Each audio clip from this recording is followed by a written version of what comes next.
Hi guys! So because today is such a beautiful day, it's gorgeous outside, so hot, we've decided to head down to Door in the south coast.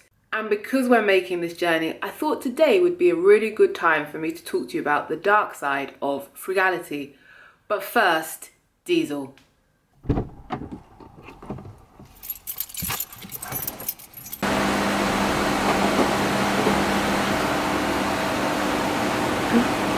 If you've watched any of my other videos, then you know that I believe in the importance and the power of living below your means, i.e. being frugal. However, taken too far, frugality can definitely have a negative impact on your life. So rather than a tool that can be used to achieve financial freedom, obsessive frugality can actually drain a lot of your energy and be a point of stress in your life. But anyway, it's a 3-hour journey down to Dorset, so let's go because my mum's getting annoyed. I'll be back.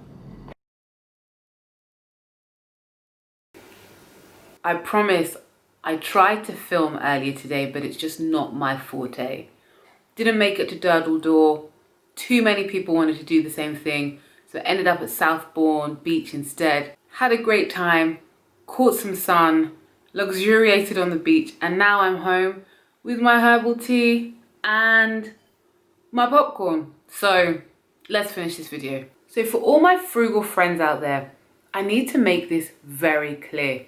Frugality will not make you rich, no matter how hard you squeeze and pinch the pennies. In my personal opinion, budgeting should be used to order our finances so that we give our money a job to do. We assign it a task in order for us to achieve our financial and life goals.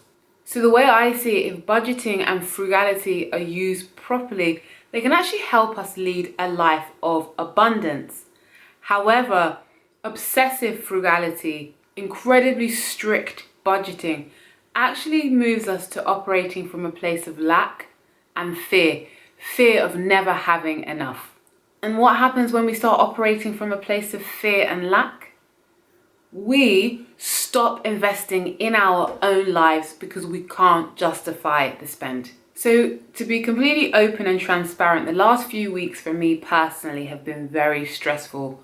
Work, study, and my personal life. And so this impromptu trip to the south coast and my new haircut have been major stress relievers for me. I will hold my hands up and confess that this trip was not in my budget for the month. However, mental health wise, I just needed a change of environment. I needed to get away, decompress, and have some fun. And that involved spending some money. But because I am a frugal person, because day to day I am careful with my spending, it allowed me to pull some money out of my travel fund and take an impromptu trip. And what the trip has given me vastly outstrips what it cost me to enjoy my day out. So by investing some money in myself, just to kind of give myself a little bit more headspace, a bit more breathing room, and just to really just like unwind, I know that on Monday I will go back to work and be so much more productive than I have been over the last week. I know that when I get back to my studies later tonight or tomorrow, that I will absorb so much more of my MBA material and progress in my studies. I also know that by relieving my stress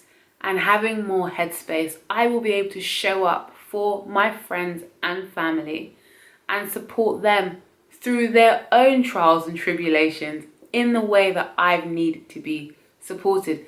I'm no longer mentally and physically exhausted. So the reason why I've outlined that detail is because I want to get across that if I had not taken the opportunity to spend some money taking myself out for the day, I actually could potentially have been curbing my future earning potential and my happiness. And therein lies the problem. Let me explain. By being stressed and thus underperforming at work, I potentially could be devaluing myself in the eyes of my employers. So if there are any promotions available, any pay rises, I might be doing myself a disservice and actually hindering my progress or my ability to achieve a pay rise. By being too tired to study or not achieving the depth of learning and application that I require being an MBA student, an MBA candidate, I am increasing the chances of not passing my MBA, which has been an £18,000 investment in myself. And not passing my MBA would, one, have become a money drain, and number two, immediately reduces my earning potential for the future. By removing my stress, giving me the capacity to be there for friends and family, I reinforce my relationships. It allows me to function at a higher level, being happy because I love and am loved, because I socialize, because I have people I can reach out to have a gossip, and they can actually gossip back to me and tell me their problems. What more is there in life than relationships? And being too frugal, in a weird way, can steal all of that from you. So let's talk about time. Obsessive frugality will steal your time if you're not careful, because avoiding spending inadvertently erodes the value of our own time to us. I'll keep this really simple and just say, as examples, if you can't read on a coach, or taking a coach is going to add hours to your journey, taking time away from you where you could be relaxing or being more productive in your actual job, your side hustle, you could be spending time with your friends and family or enjoying the place that you are trying to get to. Get the train. Spend a bit more money to give yourself the time to do what it is you actually want to do. If you know that cleaning your home is eating into the limited number of hours you have available for leisure due to the number of hours that you work a week, get a cleaner. It's fine. That £10 to £20 a week that you will be spending will give you so much more than the money that you are spending.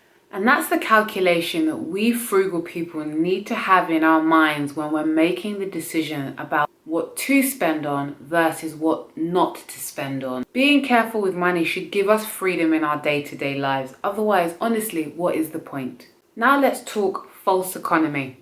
How many people do you know that will go from location to location comparing prices in order to get the cheapest price, and on the way have spent their savings on travel? Or how many people do you know that will not take out insurance or a warranty on a product purchase only for that thing to have a fault, and replacing it or fixing it ends up costing more than the initial purchase just because they didn't want to outlay that little bit of money for wasted protection? Or what about the people that buy the cheaper thing only to be dissatisfied because it doesn't live up to their expectations, it does not meet their requirements, so inevitably they end up purchasing something else, thus spending overall significantly more than they would if they'd just gone for the thing that they actually needed, the quality they required in the first place. The last thing I'll say here is frugality, if not monitored, can actually have the ability to suck the soul out of your life. Lack and fear will have you working all your waking hours with no balance. It will have you sitting at home, never experiencing anything, because all that matters is maximizing your savings account. So I ask you, for all the people out there that take frugality a little too far, what are you maximizing your savings for? What are you hoping to achieve? If you like this video, like, subscribe, come back for more. I look forward to seeing you again. Until next time, thanks. Bye.